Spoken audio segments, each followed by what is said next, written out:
Ceci est un livre audio autogénéré par Google. Livre Eugénie Grandet. Par Honoré de Balzac. À Maria. Que votre nom, vous dont le portrait est le plus bel ornement de cet ouvrage, soit ici comme une branche de buis bénie, prise on ne sait à quel arbre, mais certainement sanctifiée par la religion et renouvelée, toujours verte, par des mains pieuses pour protéger la maison. De Balzac.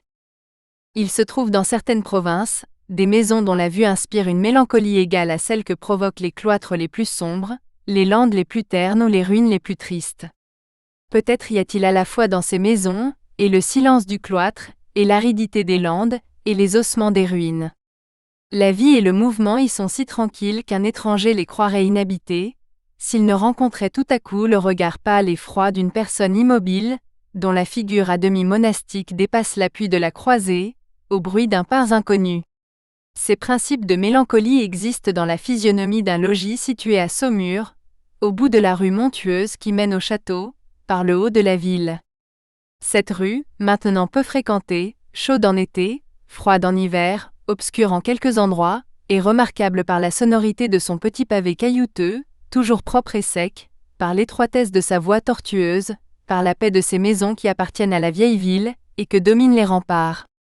Des habitations 3 fois séculaires y sont encore solides quoique construites en bois, et leurs divers aspects contribuent à l'originalité qui recommande cette partie de Saumur à l'attention des antiquaires et des artistes.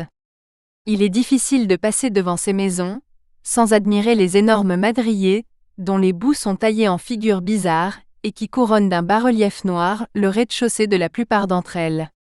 Ici, des pièces de bois transversales sont couvertes en ardoise et dessinent des lignes bleues sur les frêles murailles d'un logis, terminé par un toit en colombage que les ans ont fait plier, dont les bardeaux pourris ont été tordus par l'action alternative de la pluie et du soleil. Là se présentent des appuis de fenêtres usés, noircis, dont les délicates sculptures se voient à peine, et qui semblent trop légers pour le pot d'argile brune d'où s'élancent les œillets ou les rosiers d'une pauvre ouvrière. Plus loin, c'est des portes garnies de clous énormes où le génie de nos ancêtres a tracé des hiéroglyphes domestiques, dont le sens ne se retrouvera jamais. Tantôt un protestant y a signé sa foi, tantôt un ligueur y a maudit Henri IV. Quelques bourgeois y a gravé les insignes de sa noblesse de cloche, la gloire de son échevinage oublié. L'histoire de France est là tout entière. À côté de la tremblante maison à pans ourdés où l'artisan a déifié son rabot, s'élève l'hôtel d'un gentilhomme, où sur le plein cintre de la porte en pierre, se voient encore quelques vestiges de ses armes, brisées par les diverses révolutions qui depuis 1789 ont agité le pays. Dans cette rue, les rez-de-chaussée commerçants ne sont ni des boutiques ni des magasins. Les amis du Moyen-Âge y retrouveraient l'ouvrière de nos pères en toute sa naïve simplicité. Ces salles basses, qui n'ont ni devanture, ni montre, ni vitrage, sont profondes, obscures et sans ornement extérieur ou intérieur. Leur porte est ouverte en 2 parties pleines, grossièrement ferrées, dont la supérieure se replie intérieurement, et dont l'inférieure armée d'une sonnette à ressort va et vient constamment. L'air et le jour arrivent à cette espèce d'antre humide, ou par le haut de la porte, ou par l'espace qui se trouve entre la voûte, le plancher et le petit mur à hauteur d'appui dans lequel s'encastrent de solides volets, ôtés le matin, remis et maintenus le soir avec des bandes de fer boulonnées. Ce mur sert à étaler les marchandises du négociant. Là, nul charlatanisme. Suivant la nature du commerce, les échantillons consistent en 2 ou 3 baquets pleins de sel et de morue, en quelques paquets de toile à voile, des cordages, du laiton pendu aux solives du plancher, des cercles le long des murs ou quelques pièces de drap sur des rayons. Entrée. Une fille propre, pimpante de jeunesse, au blanc fichu, au bras rouge quitte son tricot, appelle son père ou sa mère qui vient et vous vend à vos souhaits flegmatiquement, complaisamment, arrogamment selon son caractère, soit pour 2 sous, soit pour 20 000 francs de marchandises. Vous verrez un marchand de Mérin assis à sa porte et qui tourne ses pouces en causant avec un voisin. Il ne possède en apparence que de mauvaises planches à bouteilles et 2 ou 3 paquets de lattes, mais sur le port son chantier plein fournit tous les tonneliers de l'Anjou. Il sait à une planche près combien il peut de tonneaux si la récolte est bonne. Un coup de soleil l'enrichit, un temps de pluie le ruine. En une seule matinée, les poinçons valent 11 francs ou tombent à 6 livres. Dans ce pays, comme en Touraine, les vicissitudes de l'atmosphère dominent la vie commerciale. Vignerons, propriétaires, marchands de bois, tonneliers, aubergistes, mariniers sont tous à l'affût d'un rayon de soleil. Ils tremblent en se couchant le soir d'apprendre le lendemain matin qu'il a gelé pendant la nuit. Ils redoutent la pluie, le vent, la sécheresse, et veulent de l'eau, du chaud, des nuages, à leur fantaisie. Il y a un duel constant entre le ciel et les intérêts terrestres. Le baromètre attriste, déride, égaye tour à tour les physionomies. D'un bout à l'autre de cette rue, l'ancienne grand rue de Saumur, ces mots « voilà un temps d'or » se chiffrent de porte en porte. Aussi chacun répond-il au voisin, il pleut des louis, en sachant ce qu'un rayon de soleil, ce qu'une pluie opportune lui en apporte. Le samedi vers midi, dans la belle saison, vous n'obtiendriez pas pour un sou de marchandises chez ces braves industriels. Chacun a sa vigne, sa closerie, et va passer 2 jours à la campagne. Là, tout étant prévu, l'achat, la vente, le profit, les commerçants se trouvent avoir 10 heures sur 12 à employer en joyeuse partie, en observation, commentaires, espionnage continuel. Une ménagère n'achète pas une perdrix, sans que les voisins ne demandent au mari si elle était cuite à point. Une jeune fille ne met pas la tête à sa fenêtre, sans y être vue par tous les groupes inoccupés. Là donc les consciences sont à jour, de même que ces maisons impénétrables, noires et silencieuses n'ont point de mystère. La vie est presque toujours en plein air, chaque ménage s'assied à sa porte, y déjeune, y dîne, s'y dispute. Il ne passe personne dans la rue qui ne soit étudié. Aussi jadis, quand un étranger arrivait dans une ville de province, était-il gossé de porte en porte. De là les bons contes, de là le surnom de copieux donné aux habitants d'Angers, qui excellaient à ces railleries urbaines. Les anciens hôtels de la vieille ville sont situés en haut de cette rue jadis habitée par les gentilshommes du pays. La maison pleine de mélancolie où se sont accomplis les événements de cette histoire était précisément un de ces logis, restes vénérables d'un siècle, où les choses et les hommes avaient ce caractère de simplicité que les mœurs françaises perdent de jour en jour. Après avoir suivi les détours de ce chemin pittoresque dont les moindres accidents réveillent des souvenirs, et dont l'effet général tend à plonger dans une sorte de rêverie machinale, vous apercevez un renfoncement assez sombre, au centre duquel est cachée la porte de la maison à Monsieur Grandet. Il est impossible de comprendre la valeur de cette expression provinciale, sans donner la biographie de Monsieur Grandet. Monsieur Grandet jouissait à Saumur d'une réputation dont les causes et les effets ne seront pas entièrement compris par les personnes qui n'ont point, peu ou prou, vécu en province. Monsieur Grandet, encore nommé par certaines gens le père Grandet, mais le nombre de ces vieillards diminuait sensiblement, était en 1789 un maître tonnelier fort à son aise, sachant lire, écrire et compter. Dès que la République française mit en vente, dans l'arrondissement de Saumur, les biens du clergé, le tonnelier, alors âgé de 40 ans, venait d'épouser la fille d'un riche marchand de planches. Grandet alla, muni de sa fortune liquide et de la dot, muni de 2000 louis d'or, au district, où moyennant 200 doubles louis offerts par son beau-père aux farouches républicains qui surveillaient la vente des domaines nationaux, il eut pour un morceau de pain, légalement, sinon légitimement, les plus beaux vignobles de l'arrondissement, une vieille abbaye et quelques métairies.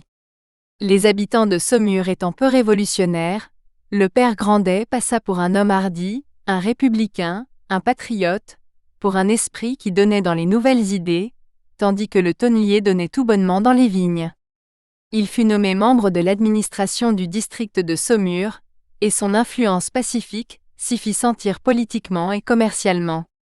Politiquement, il protégea les ci-devant et empêcha de tout son pouvoir la vente des biens des émigrés.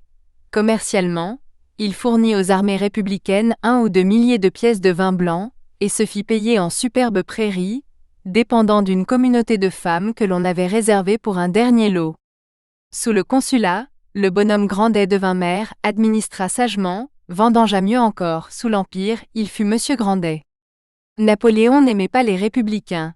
Il remplaça Monsieur Grandet, qui passait pour avoir porté le bonnet rouge, par un grand propriétaire, un homme à particules, un futur baron de l'Empire. Monsieur Grandet quitta les honneurs municipaux, sans aucun regret.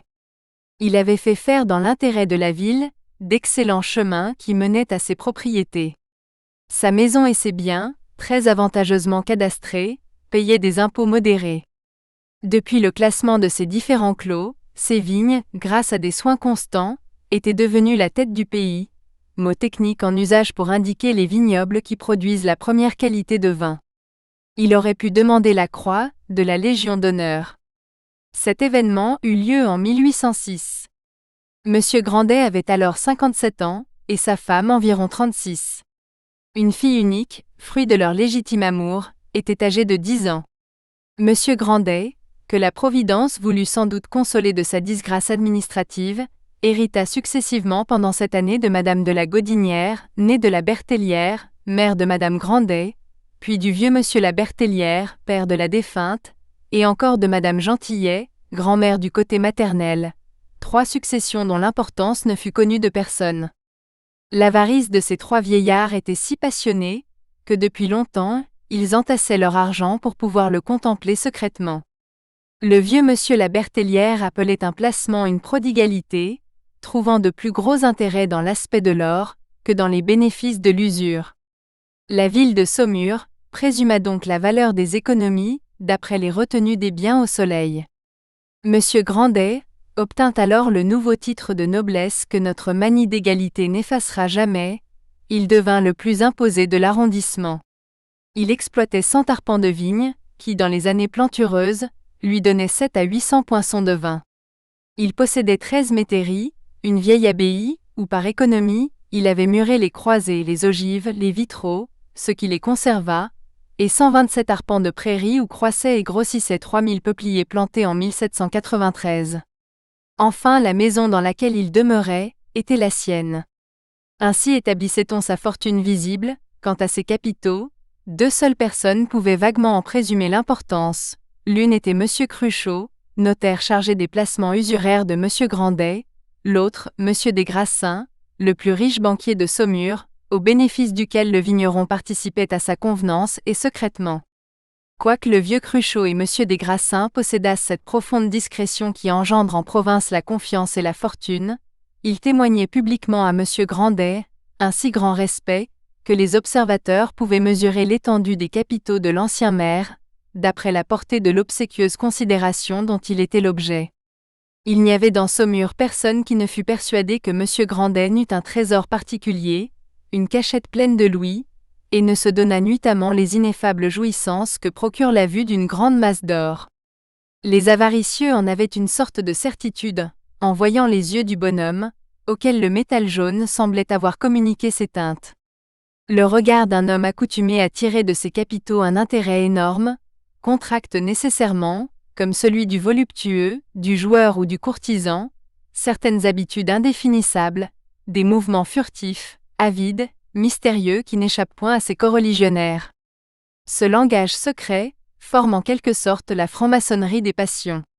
Monsieur Grandet inspirait donc l'estime respectueuse à laquelle avait droit un homme qui ne devait jamais rien à personne, qui, vieux tonnelier, vieux vigneron, devinait avec la précision d'un astronome, quand il fallait fabriquer pour sa récolte 1000 poinçons ou seulement 500, qui ne manquait pas une seule spéculation, avait toujours des tonneaux à vendre, alors que le tonneau valait plus cher que la denrée à recueillir, pouvait mettre sa vendange dans ses celliers, et attendre le moment de livrer son poinçon à 200 francs quand les petits propriétaires donnaient le leur à 5 louis. Sa fameuse récolte de 1811, sagement serrée, lentement vendue, lui avait rapporté plus de 240 000 livres. Financièrement parlant, Monsieur Grandet tenait du tigre et du boa, il savait se coucher, se blottir, envisager longtemps sa proie, sauter dessus, puis il ouvrait la gueule de sa bourse, y engloutissait une charge d'écus, et se couchait tranquillement, comme le serpent qui digère, impassible, froid, méthodique. Personne ne le voyait passer sans éprouver un sentiment d'admiration, mélangé de respect et de terreur. Chacun dans Saumur n'avait-il pas senti le déchirement poli de ses griffes d'acier? À celui-ci, maître Cruchot avait procuré l'argent nécessaire à l'achat d'un domaine, mais à 11%. À celui-là, Monsieur des Grassins avait escompté des traites, mais avec un effroyable prélèvement d'intérêt. Il s'écoulait peu de jours, sans que le nom de Monsieur Grandet fût prononcé soit au marché, soit pendant les soirées dans les conversations de la ville. Pour quelques personnes, la fortune du vieux vigneron était l'objet d'un orgueil patriotique. Aussi plus d'un négociant, plus d'un aubergiste disait-il aux étrangers avec un certain contentement, « Monsieur, nous avons ici 2 ou 3 maisons millionnaires, Mais quant à M. Grandet, il ne connaît pas lui-même sa fortune. En 1816, les plus habiles calculateurs de Saumur estimaient les biens territoriaux du bonhomme à près de 4 millions. Mais comme terme moyen, il avait dû tirer par an, depuis 1793 jusqu'en 1817, 100 000 francs de ses propriétés. Il était présumable qu'il possédait en argent une somme presque égale à celle de ses biens-fonds. Aussi, lorsqu'après une partie de Boston, on quelque entretien sur les vignes, on venait à parler de M. Grandet, les gens capables disaient-ils. Le père Grandet ? Le père Grandet doit avoir 5 à 6 millions. Vous êtes plus habile que je ne le suis, je n'ai jamais pu savoir le théotal, répondait M. Cruchot ou M. Desgrassins s'ils entendaient le propos. Quelques Parisiens parlaient-ils des Rothschild ou de M. Laffitte, les gens de Saumur demandaient s'ils étaient aussi riches que M. Grandet. Si le Parisien leur jetait en souriant une dédaigneuse affirmation, ils se regardaient en hochant la tête d'un air d'incrédulité. Une si grande fortune couvrait d'un manteau d'or toutes les actions de cet homme. Si d'abord quelques particularités de sa vie donnèrent prise au ridicule et à la moquerie et le ridicule s'étaient usés. En ses moindres actes, M. Grandet avait pour lui l'autorité de la chose jugée. Sa parole, son vêtement, ses gestes, le clignement de ses yeux faisaient loi dans le pays, où chacun, après l'avoir étudié comme un naturaliste étudie les effets de l'instinct chez les animaux, avait pu reconnaître la profonde et muette sagesse de ses plus légers mouvements. L'hiver sera rude, disait-on, le père Grandet a mis ses gants fourrés, il faut vendanger. Le père Grandet prend beaucoup de mérins, il y aura du vin cette année. Monsieur Grandet n'achetait jamais ni viande, ni pain. Ses fermiers lui apportaient par semaine une provision suffisante de chapons, de poulets, d'œufs, de beurre et de blé de rente. Il possédait un moulin dont le locataire devait, en sus du bail, venir chercher une certaine quantité de grains et lui en rapporter le saune et la farine. La grande Nanon, son unique servante, quoiqu'elle ne fût plus jeune, boulangeait elle-même tous les samedis le pain de la maison. Monsieur Grandet s'était arrangé avec les maraîchers, ses locataires, pour qu'ils le fournissent de légumes. Quant aux fruits, il en récoltait une telle quantité, qu'il en faisait vendre une grande partie au marché.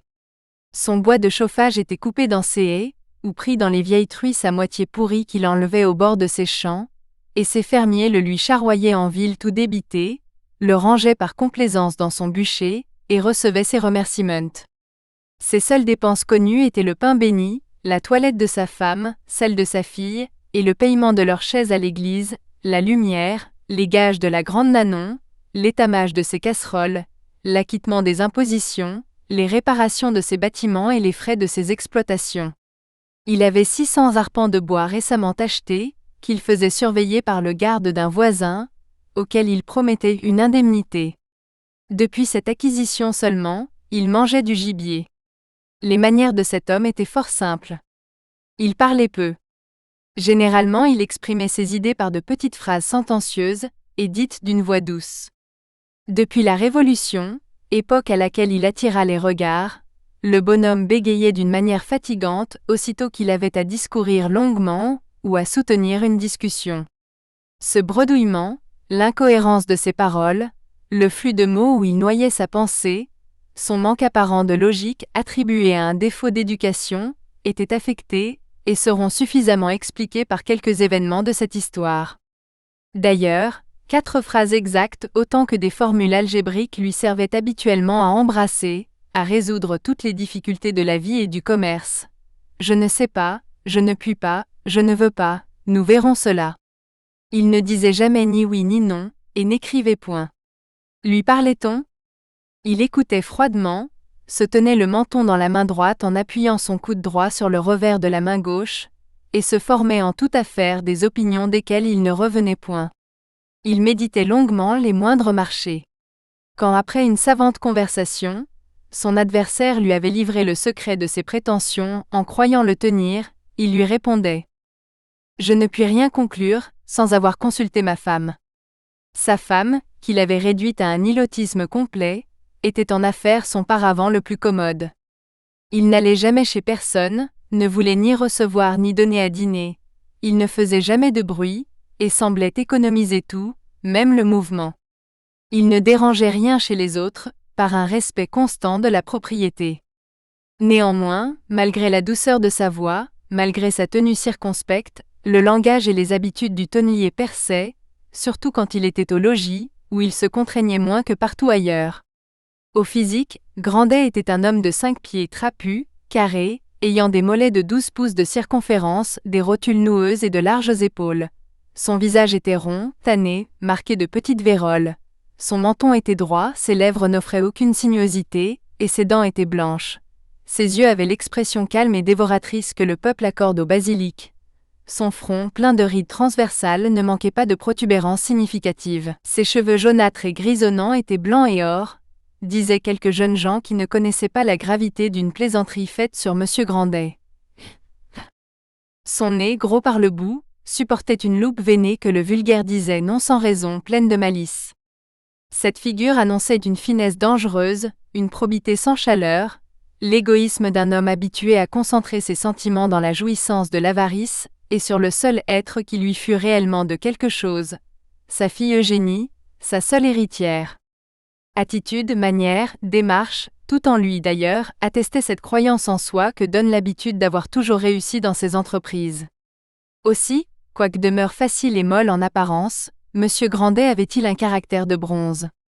Toujours vêtu de la même manière, qui le voyait aujourd'hui, le voyait tel qu'il était depuis 1791.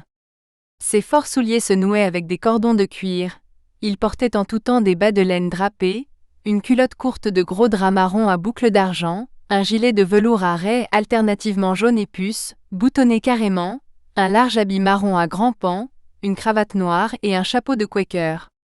Ses gants, aussi solides que ceux des gendarmes, lui duraient 20 mois, et pour les conserver propres, il les posait sur le bord de son chapeau à la même place, par un geste méthodique. Saumur ne savait rien de plus sur ce personnage. 6 habitants seulement avaient le droit de venir dans cette maison. Le plus considérable des 3 premiers était le neveu de M. Cruchot. Depuis sa nomination de président au tribunal de première instance de Saumur, ce jeune homme avait joint au nom de Cruchot celui de Bonfons, et travaillait à faire prévaloir Bonfons sur Cruchot. Il signait déjà C de Bonfons. Le plaideur assez mal avisé pour l'appeler M. Cruchot, s'apercevait bientôt à l'audience de sa sottise. Le magistrat protégeait ceux qui le nommaient Monsieur le Président, mais il favorisait de ses plus gracieux sourires les flatteurs qui lui disaient Monsieur de Bonfons. Monsieur le Président était âgé de 33 ans, possédait le domaine de Bonfons, Bonifonti, valant 7000 livres de rente. Il attendait la succession de son oncle le notaire et celle de son oncle l'abbé Cruchot, dignitaire du chapitre de Saint-Martin de Tours, qui tous deux passaient pour être assez riches. Ces 3 Cruchots, soutenus par bon nombre de cousins, alliés à 20 maisons de la ville, formaient un parti, comme jadis à Florence les Médicis, et comme les Médicis, les Cruchot avaient leur Lazzi. Madame des Grassins, mère d'un fils de 23 ans, venait très assidûment faire la partie de Madame Grandet, espérant marier son cher Adolphe avec Mademoiselle Eugénie. Monsieur des Grassins, le banquier favorisait vigoureusement les manœuvres de sa femme par de constants services secrètement rendus au vieil avare, et arrivait toujours à temps sur le champ de bataille. Ces 3 des Grassins avaient également leurs adhérents, leurs cousins, leurs alliés fidèles. Du côté des Cruchot, l'abbé, le Talleyrand de la famille, bien appuyé par son frère le notaire, disputait vivement le terrain à la financière, et tentait de réserver le riche héritage à son neveu le président. Ce combat secret entre les Cruchot et les des Grassins, dont le prix était la main d'Eugénie Grandet, occupait passionnément les diverses sociétés de Saumur. Mademoiselle Grandet, épousera-t-elle Monsieur le Président ou Monsieur Adolphe des Grassins?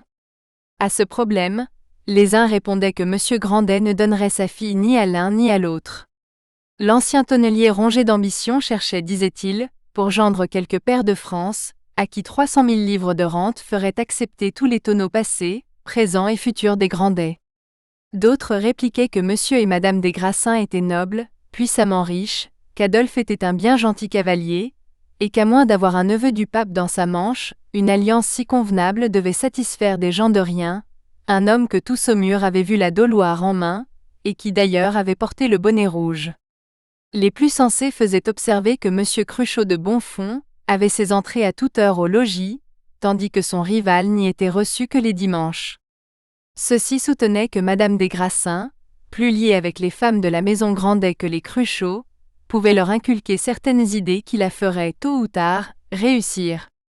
Cela répliquait que l'abbé Cruchot était l'homme le plus insinuant du monde, et que femme contre moine, la partie se trouvait égale. Ils sont manche à manche, disait un bel esprit de Saumur. Plus instruits, les anciens du pays prétendaient que les Grandet étaient trop avisés pour laisser sortir les biens de leur famille. Mademoiselle Eugénie Grandet de Saumur serait mariée au fils de Monsieur Grandet de Paris, riche marchand de vin en gros. À cela les Cruchotins et les Grassinistes répondaient. D'abord les deux frères ne se sont pas vus 2 fois depuis 30 ans. Puis, Monsieur Grandet de Paris a de hautes prétentions pour son fils. Il est maire d'un arrondissement, député, colonel de la garde nationale, juge au tribunal de commerce, il renie Grandet de Saumur, et prétend s'allier à quelques familles ducales par la grâce de Napoléon, que ne disait-on pas d'une héritière dont on parlait à 20 lieues à la ronde, et jusque dans les voitures publiques, d'Angers à Blois inclusivement. Au commencement de 1818, les Cruchotins remportèrent un avantage signalé sur les Grassinistes. La terre de Froidfond, remarquable par son parc, son admirable château, ses fermes, rivières, étangs, forêts, et valant 3 millions, fut mise en vente par le jeune marquis de Froidfond obligé de réaliser ses capitaux. Maître Cruchot, le président Cruchot, l'abbé Cruchot, aidés par leurs adhérents, surent empêcher la vente par petits lots. Le notaire conclut avec le jeune homme un marché d'or, en lui persuadant qu'il y aurait des poursuites sans nombre à diriger contre les adjudicataires avant de rentrer dans le prix des lots. Il valait mieux vendre à Monsieur Grandet, homme solvable, et capable d'ailleurs de payer la terre en argent comptant. Le beau marquisat de Froidfond fut alors convoyé vers l'œsophage de Monsieur Grandet, qui, au grand étonnement de Saumur, le paya sous escompte après les formalités. Cette affaire eut du retentissement à Nantes et à Orléans. Monsieur Grandet alla voir son château par l'occasion d'une charrette qui y retournait. Après avoir jeté sur sa propriété le coup d'œil du maître, il revint à Saumur, certain d'avoir placé ses fonds à 5, et saisi de la magnifique pensée d'arrondir le marquisat de Froidfond, en y réunissant tous ses biens. Puis, pour remplir de nouveau son trésor presque vide, il décida de couper à blanc ses bois, ses forêts, et d'exploiter les peupliers de ses prairies. Il est maintenant facile de comprendre toute la valeur de ce mot, la maison à Monsieur Grandet. Cette maison pâle, froide, silencieuse, située en haut de la ville, et abritée par les ruines des remparts. Les 2 piliers et la voûte formant la baie de la porte avaient été comme la maison, construits en tuffeau, pierre blanche particulière au littoral de la Loire, et si molle, que sa durée moyenne est à peine de 200 ans.